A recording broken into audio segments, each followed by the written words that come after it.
안녕하십니까. 동아대학교 신소재 물리학과의 정준호 교수입니다. 많은 분들이 광전효과의 광자를 가지고 제 이론에 대해서 이의를 제기하시는 분이 많은데, 그러면 과연 광전효과의 광자가 입자인지 대해서 여러분과 함께 공유하고자 합니다. 우리는 광전효과의 광자를 파동성을 가진 입자라는 말은 물질입니다. 그리고 물체이면서 전자기파인 양자애라고 이야기를 하고 있습니다. 그러면 우리는 이것이 진짜 이 말이 정의가 되는지 다음과 같은 목차로 이 말에 대해서 한번 여러분과 함께 고민해 보도록 하겠습니다. 먼저 입자의 정의가 무엇인지를 한번 보도록 하겠습니다. 우리는 물리의 7가지 기본 단위가 무엇이고, 그러면 입자의 기본 단위는 무엇에 포함이 되는지, 그 다음에 전자기파의 정의가 무엇인지를 한번 보고, 그 다음에 라마의 공식을 가지고 전기상극자란 무엇인지를 한번 또 여러분과 함께 검토해 보도록 하겠습니다. 그리고 우리가 소립자의 전자의 이중성, 여기 보시면 뮤온의 이중성 같이 이런 게 진동수가 있습니다. 다시 말해서 소립자가 진동한다는 것을 우리는 가지고 있다. 다시 말해 입자이면서 이중성이라는 것을 가지고 있습니다. 마지막으로 광전효과의 빛의 이중성은 그러면 입자와 빛과의 서로 상관관계가 있는지 한번 보면서 광전효과의 광자가 입자이면서 전자파인 양자인지를 한번 여러분과 함께 한번 나눠보려고 합니다.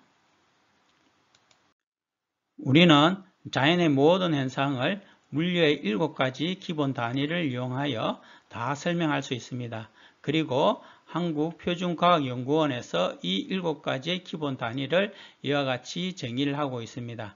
자, 그 중에 우리는 입자의 기본 단위, 다시 말해서 물질의 기본 단위는 질량, 그 다음에 전하량입니다. 다시 말해서 물질이라는 어떤 물체를 말하는 거죠. 자, 그러면 우리가 물체에 대해서 질량이라는 건 존재할 수 있죠. 자, 그러면 그 물체의 길이가 포함할 수 있습니까? 없습니다. 그죠? 그 다음에 물체의 시간이 필요하다? 아닙니다. 그리고 물체의 온도를 우리가 설명할 수 있다? 없습니다.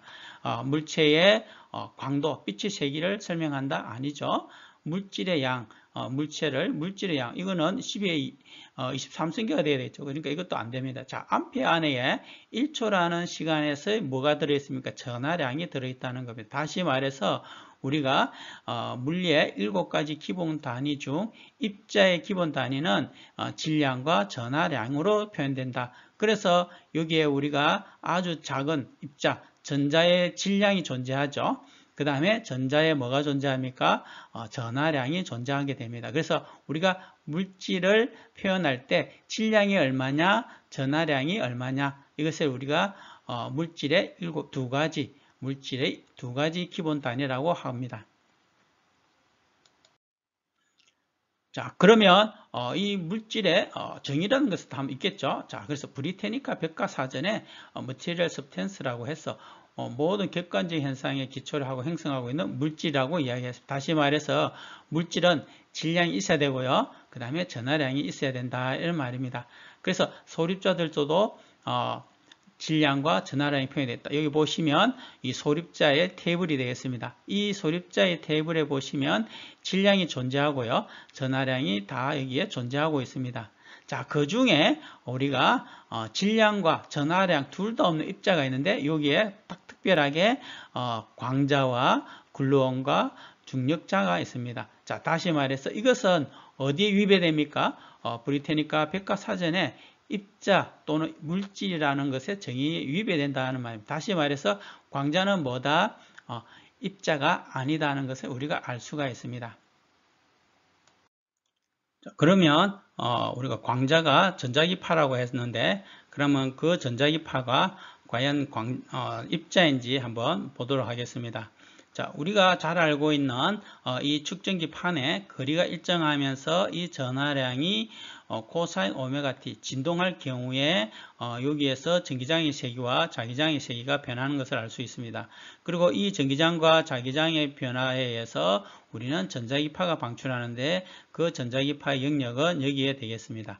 그리고 이 축전기판 사이에서 방출되는 전자기파는 우리는 빛의 이중성이라고 하지 않습니다. 왜냐하면 우리가 전기장은 입자가 아니고 그 다음에 자기장은 입자가 아니기 때문입니다. 그래서 우리가 여기에서 전기장의 세기와 자기장의 세기가 구성되어 있는 전자기파는 입자가 아니라는 것을 우리는 알고 있습니다. 그러면 낮은 진동수에서 전하를 진동시킬 수 있고 그리고 전자도 방출할 수 있는지 한번 보도록 하겠습니다. 이 전자레인지의 내부를 보시면 이 앞에서 우리가 보여줬던 축전기판이 있습니다. 이 축전기판에서 진동을 하면 전기장의 세기와 자기장의 세기가 변하면서 전자기파를 방출하는 걸 알고 있습니다. 그리고 이 전자레인지에서의 전자기파의 진동수는 고주파 마이크로웨이브 영역입니다. 자, 이 마이크로웨이브 영역에서도 우리는 재미있는 사실을 한번 최근에 실험을 했는데 전자레인지에서 방출되는 낮은 주파수로 두 개의 보도 사이에서 여기에서 플라즈마가 형성된다는 것을 발견하게 되었습니다. 자, 여기에서 이 사실은 이온화죠. 플라즈마 이온화 입자인데 다시 말해서 낮은 진동수를 가진 전자기파가 이온 입자를 방출시킨다는 것을 알 수가 있습니다. 자, 이것은 아주 중요한 사실에 위배됩니다. 광전효과에 위배되는 것을 알 수가 있습니다. 광전효과는 높은 진동수에서 전자를 방출하게 되어 있는데 여기서는 낮은 전자 마이크로웨이브파에서도 전자 입자를 이온 입자를 방출하는 것을 알 수가 있다 아닙니까? 그렇기 때문에 광전효과에 위배되는 것을 알 수가 있습니다. 따라서 전자기파는 입자가 아니지만 전하를 진동시킬 수도 있고요. 또 전자도 방출할 수 있습니다. 그것이 우리가 플라즈마 현상으로 우리는 증명을 하게 되었습니다. 그 다음에 우리는 전하량이 일정할 때, 전하량은 일정하지만 거리가 이렇게 변할 때, 그때도 우리는 뭐가 방출한다? 전자기파가 방출한다고 이야기했습니다. 그것은 그러면 이것은 누가 이야기했느냐 하면 유명한 라마가에서 라마 공식이라고 합니다. 이 수식과 이 수식이 형성되는 겁니다. 다시 말해서 여기에서도 전하량이 일정한 전기상극자, 앞에서도 전기상극자였죠. 여기도 전기상극자일 경우에 여기에서 뭐가 방출한다? 전자기파가 방출한다는 것을 알 수가 있습니다. 자, 그러면 여기서 재밌는 것은 이 일정한 전하량이 소립자인 경우로 생각해 봅시다. 소립자가 전하량 일정하죠. 이 소립자가 거리가 거의 0에 가까울 때, 다시 말해서 전자와 핵 사이의 거리와 양성자와 반양성자 사이의 거리 10-15성이고 코크 사이에서는 10-18성입니다. 다시 말해서 이 라마 공식에 대입을 해보면 여기 있는 거리가 짧아지면 짧아질수록 복사량이 어떻게 됩니까? 총 복사량이 증가하는 것을 알 수가 있습니다. 다시 말해서 여기에서 가시광선, 엑스레이, 감마레이가 나온다고 우리는 추측할 수가 있습니다. 다시 말해서 이 라마는 120년 전에 글루온, 우리 엑스레이, 감마레이 말씀한 거죠. 글루온 방출을 증명했다는 겁니다. 자, 여기에 있는 영역이죠. 엑스레이와 감마레이가 방출할 수 있다는 것을 라마는 이미 증명했습니다. 그런데 왜 이것을 그 당시에는 라마는 이걸 못했을까? 우리가 글루온이라는 것은 엑스레이라든지 이런 것들에 대한 것은 그 이후에 형성되었기 때문입니다. 우리는 전자기파 방출에 또 다른 방법이 있는데 전하량이 일정한 전자가 드보로이 파장과 같이 진동과 회전 운동할 때에 여기서 전자기파가 방출함을 알 수가 있습니다. 자, 우리는 이러한 수소 원자의 실질적인 전자의 운동을 교류를 가진 자기상극자의 공존 운동으로 변환시키면 우리는 교류를 발생시키는 전자가 자기상극자 복사를 방출하는 것을 알 수가 있습니다. 우리는 이 과정을 수학적으로 유도하면 벡터 포텐셜은 이와 같이 주어지며 이 벡터 포텐셜을 이용하여 우리는 전기장과 자기장을 수학적으로 이와 같이 유도할 수 있음을 알 수가 있습니다. 그리고 이 전기장과 자기장을 이용하여 우리는 총 복사량을 유도할 수 있습니다. 또 재미있는 사실은 이 총 복사량에서 우리는 플랑크 상수값을 유도할 수 있음을 알 수 있는데 우리는 이 사실을 통해서 원자 내에서의 전자기파 방출은 광자, 우리가 말하는 H뮤, HF라는 것들은 다 이렇게 전기장과 자기장으로 표현할 수 있음을 알 수가 있습니다. 그리고 이 원자 내에서의 전자기파의 스펙트럼은 이 영역이 되겠습니다. 따라서 전기상극자의 전하가 진동할 때에 그 진동 에너지가 전자기파 형태로 이렇게 방출됨을 알 수 있습니다. 그리고 이 전자기파의 영역은 총 복사량의 진동수에 따라서 우리가 이렇게 구분 지어 줄 수 있음을 알 수가 있습니다. 우리는 이러한 사실로부터 전자기파를 정의하면 전자기파라는 것은 외부 에너지에 의해서 전기상극자의 전하가 진동 또는 진동과 공존운동할 때에 그 전하가 평형 상태로 되돌아가기 위해 그 전하가 보유한 진동 에너지를 방출하는 하나의 수단임을 알 수가 있습니다. 따라서 전자기파라는 것은 광자, 입자가 아님을 우리는 여기에서 보여주고 있습니다. 세 번째로 소립자의 운동에 대해서 한번 보도록 하겠습니다. 이 야구공은 드보르의 파장처럼 진동하면서 병진 운동을 합니다. 하지만 이 진동의 폭이 워낙 작기 때문에 우리는 야구공을 그냥 병진 운동이라고 가정하게 됩니다. 하지만 전자의 크기는 워낙 작기 때문에 병진 운동과 진동을 고려하게 됩니다. 따라서 소립자가 에너지를 받아 방출할 때 소립자는 속도를 가지고 병진 운동만 하는 것이 아니라 드보르의 파장처럼 병진 운동과 진동을 동시에 하면서 이동한다는 것입니다. 그래서 소립자들은 입자이면서 파동의 성질을 가지고 있는 이중성을 가지게 됩니다. 그리고 이 소립자들은 전자기파처럼 병진 운동과 진동한다는 것을 우리는 또한 알 수가 있습니다. 이제 광전효과의 빛의 이중성과 이중해절 실험에 대해서 한번 보도록 하겠습니다. 위키피디아에서 광전효과란 금속 등의 물질이 고유의 특정 파장보다 짧은 파장을 가진, 다시 말해서 높은 진동수를 가진 전자기파를 흡수했을 때 전자를 내보내는 현상을 우리는 광전효과라고 이야기합니다. 하지만 낮은 진동수의 전자기파를 흡수해도 전자를 방출하는 현상을 최근에 우리 인터넷에 떠오르게 됐습니다. 그것이 무엇이냐 하면 전자레인지 안에 두 보도 사이에서 플라즈마 현상이 일어나는 것을 보게 되었습니다. 다시 말해서 마이크로웨이브 파를 가지고도 전자를 내보내는 현상이 일어난 것입니다. 다시 이것은 광전효과의 현상과는 정반대되는 현상이 되겠습니다. 그리고 광자는 우리가 말하는 질량과 전하량이 없습니다. 하지만 우리가 잘 알고 있는 소립자조차에서도 질량과 전하량을 가지고 있습니다. 따라서 광자는 입자가 아님을 알 수가 있습니다. 그리고 이 광자는 입자가 아니라 전자기파의 형태인 진동 에너지라는 것을 우리는 앞에서 설명이 되었습니다.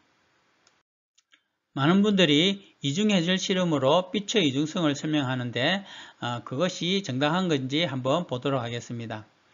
우리가 전자가 그냥 병진 운동만 한다 그러면 이 이중슬릿 사이에 통과한 전자들의 스크린상에서 두 개의 패턴이 나올 것입니다.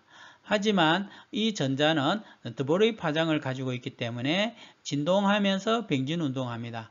그 진동과 병진 운동이 이 이중슬릿 사이에서 두껍기 때문에 진동의 폭보다 두껍기 때문에 이 슬릿 사이에서 위상차가 발생하게 됩니다. 그 위상차에 의해서 여기 스크린에 간섭 현상이 일어나게 되는 겁니다. 만약에 이 이중 슬릿의 두께가 전자의 파장보다 얇으면 여기에서 보완 간섭이 일어나지 않게 될 것입니다.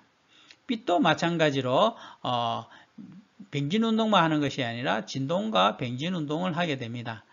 이것도 마찬가지로 이 스크린 상에서 위상차가 발생하게 되는데 그 위상차에 의해서 이런 보강 간섭 현상이 일어나게 되는 겁니다. 만약에 이것도 마찬가지로 두께가 빛의 파장보다 얇으면 이와 같은 위상 보강 간섭에 일어나지 않는 것을 우리는 볼 수 있을 것입니다. 따라서 우리는 빛이 이중성 입자가 있기 때문에 이것이 아니라 여기에 전자기파는 진동과 뱅진운동하기 때문에 우리는 이 해절 실험이 이러한 보강 간섭이 일어나는 겁니다. 따라서 앞의 내용으로부터 우리 광전 효과에서 광자는 입자가 아니라는 것을 알 수가 있었는데, 첫 번째 물질의 정의에 위배되기 때문입니다. 그리고 두 번째로는 전자기파는 입자가 아니기 때문에 전자기파의 전기장과 자기장의 세기를 구할 수 있었고, 또한 우리가 수학적으로 플랑크 상수를 구할 수 있기 때문에 우리는 전자기파는 입자가 아니라는 것을 알 수가 있었습니다. 세 번째로는 우리 광전 효과에서 높은 진동수를 가진 광자가 전자를 방출시킨다고 했는데, 낮은 진동수에서도 전자를 방출시킴을 우리는 실험에서 보았습니다. 그 실험에 전자레인지에서 플라즈마 현상이 일어나는 것을 보았기 때문입니다. 그리고 마지막으로 전자는 야구공처럼 뱅진 운동하는 것이 아니라 전자기파처럼 진동하면서 뱅진 운동하기 때문에 해절 현상이 일어난 겁니다. 따라서 우리가 해절 현상이 일어나는 이유는 이중슬릿의 두께가 빛의 파장보다 크기 때문에 그 두께 사이에서 위상차 현상이 일어날 것이라고 생각이 됩니다. 만약에 이중슬릿의 두께가 빛의 파장보다 작으면 우리가 그곳에서 보강 간섭과 상쇄 간섭이 일어나지 않을 것이라고 생각이 됩니다. 따라서 우리가 광전 효과에서 광자는 입자가 아님을 이와 같은 내용으로서 우리가 증명할 수 있음을 알 수가 있습니다. 마지막으로 광전 효과에서 중요한 사실은 아인슈타인은 광전 효과로 플랑크 상수값을 구할 수는 있었지만 왜 광자가 전기장과 자기장의 세기로 구성된 전자기파인지 수학적으로 증명하지 못했기 때문에 그가 광자를 하나의 에너지 덩어리 관점으로 보았고, 그래서 전자기파를 입자라고 보았을 것이라고 사료됩니다. 하지만 광자는 입자가 아니라 전하가 진동 에너지를 방출할 때 진동하면서 뱅진 운동하는 전자기파라는 것을 우리가 알게 되었습니다. 많은 분들이 제 이론에 대해서 부정적인 것이 있지만 차후에는 제 이론에 대해서 긍정적인 관점에서 볼 수 있을 거라고 사료됩니다. 지금까지 광전 효과란 무엇인가에 대해서 여러분과 함께 시간을 나누게 됨을 진심으로 감사드립니다. 감사드립니다.